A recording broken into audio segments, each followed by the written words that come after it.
we kind of stop for a second, look, and in shock and disbelief, we see something, and I kid you not, probably about 200 meters above us. How's it? It was a warm summer's evening. Sounds like the start of a long story. School was freshly out, so I must have been about 17. It's a pretty standard summer. You're chilling with your friends. We've all just got our driver's license, so we're driving around, having fun, getting up to mischief. But little did I know that this evening in particular was going to be pretty different. It's going to actually change my perspective of life in general completely. So let's go back a bit. What do? Not much. We roam the city. We roam the area we live, looking for things to get up to, because in a small town there isn't much to do besides spend time with your friends and get up to mischief. So we all decide to meet up at my house naturally. We jump into my car, commonly known in the friend group as the green Ferrari. Unfortunately, the green Ferrari met quite a brutal end recently and is most likely in a junkyard now being sold for scraps. However, this car had a great deal and meaning to me in my life. It was my first car, the first car I drove around in. Now, don't let the name fool you. The green Ferrari was a play on words, because it was really just a shit rust bucket. It was an old Land Rover that was green, and importantly to the story, which you should probably note down, is only 2 of the doors worked. Now, you're probably wondering, why on earth was that? Who the hell knows? We never cared enough to figure out why. But only the driver's side door worked, which naturally I was driving, and the back left side door worked. Other than that, the other doors didn't work. You'd have to get out the car and open from the outside at the same time as that person in the inside opening for the door to open properly. As well as that, only 2 windows worked. The driver's side window and the back left window. So, as a result, it was quite an issue to escape this vehicle in times of need, times to get out, see the world. It took a good minute. It was an experience, to say the least. So, we've all met up at my house. We get into the green Ferrari and we proceed to find and look, rather, for a place to shoot the shit, you know, have a good time, get up to some mischief. So we're roaming around this country looking for a good chill spot, and we naturally end up going to one of our usuals. We call it the Flay, essentially. It's a Flay. It's in the middle of nowhere, but it's peaceful, it's nice, it's got a good view. And in this evening, especially, the sun was setting. We were sitting around, chatting, having fun. Long grass surrounds you everywhere.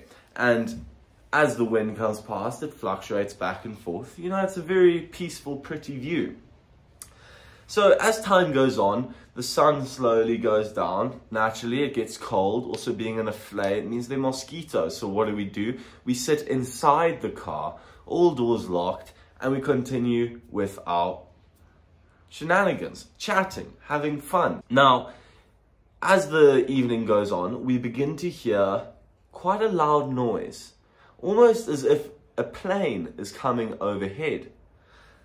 Now, you may be thinking that's pretty normal. People hear planes all the time, which is in fact very true. However, if you aren't familiar, throughout the years with the technology changes, planes have become less and less noisy. Like back in the old days, you would see a plane, but most importantly, you would first hear the plane. However, nowadays, you won't hear a plane, but you'll see it. And obviously it's at high altitude, so you most likely won't even see it, especially in the evening. So the sun's down, we're sitting in the car, wind blowing, pushing the long grass around us. It's quite the sight, to be completely honest with you. And we start to hear this buzzing noise. Naturally, we don't think much of it. We ignore it. We keep on with our conversations. However, after a couple minutes, it becomes quite difficult to ignore this noise. So we sit, we start questioning what this noise is. The buzzing gradually getting louder and louder. So now we're a bit confused, wondering what this thing is. So I look out the window and I see flashing lights coming towards us. Not flashing lights up in the sky from a high height, but flashing lights quite low, in fact. Lights that were questionably coming towards us at quite a rapid pace. I think nothing of it. I think I'm just seeing things. It's probably just stars or cars driving by in the distance. However, after a couple more minutes, the noise has increased drastically to the point where it's becoming difficult to hear each other. The lights are getting closer still. But now we've all noticed it and we're all thinking, what on earth is this? So I look towards my friends and I say, what is that? We kind of stop for a second, look. And in shock and disbelief, we see something. And I kid you not, probably about 200 meters above us. Massive. Lights blinding us. The noise piercing our ears, honestly deafening. The first order of business is to get out the car and witness what we're seeing. We have no idea what this is. This could be the end of us. So, passenger door, and it's a bit of a scramble now because it's coming towards us incredibly quickly. I open my door, I get out, and I see a massive object flying right above us, about 200 meters above us, going overhead. Not only was the noise ridiculously loud, but the wind being created by it was causing all the long grass around us to be moved and fluctuating down like a massive gust of wind was pushing it. So I'm standing there a bit out of disbelief, and in the background I hear scuttering around. And I remember that the green Ferrari's doors don't exactly work as they are intended. So my friends, all four of us, are frantically trying to get out this car. And it resorted to the point where two of them had managed to roll down the passenger window and had climbed out, while another two were stuck in the back and were climbing over seats in order to get out. So I have two witnesses with me now. Two witnesses staring in awe at this massive flying object hovering above our heads, leaving our line of sight rather quickly, rather rapidly, creating a massacre of wind around us, while the other two are scrambling in the back, shouting, asking and pleading to let us out. Funnily enough, by the time this object had gone over us and past us, our two friends had not seen it. The remaining two, they had been left in the car, and by the time they managed to escape the trap of the green Ferrari, the object was gone. It was just a mere dot in the sky again. So, you may be asking, what on earth was this thing? Now, we thought it was a plane at first, because, you know, planes have lights, planes create wind, and planes make loud noises. However, the question was rather now, why on earth was a plane so close to land when we in fact were in an area which some might refer to as the Trevor from GTA 5 trailer park sort of area? It was way out. The nearest airport in Los Santos was miles away. No air traffic should have been near us, let alone that low. So we questioned it more and more. The other two friends in the back still gutted that they didn't get to see this anomaly. Quite the experience they've missed out on.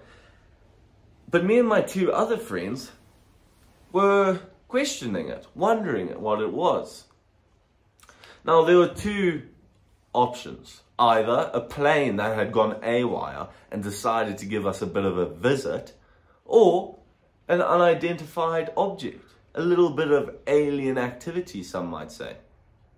Now, obviously, for the point of imagination and excitement, we settled on the alien objective. We decided that was a more interesting reasoning behind this anomaly we had just witnessed. However, our two friends in the back, still devastated that they'd never seen it, decided to say that we were liars. We had no idea what we had seen. And to this very day, we still make sure to remind these friends that in fact they never saw it and they will never see it. And in fact, we have experienced more life than them. We experienced a UFO. And in fact, they might have been probed. They were never even aware of the situation going on. But anyway, I thought it was quite a cool story. It's kind of weird. Definitely one of those things in my life I've just never been quite able to explain. And even with an explanation, I think it's still quite ridiculous. And it was just a very in the right place at the right time to witness it. Very, very strange. Anyway, thanks for watching. I hope you enjoyed, and we'll see you next time.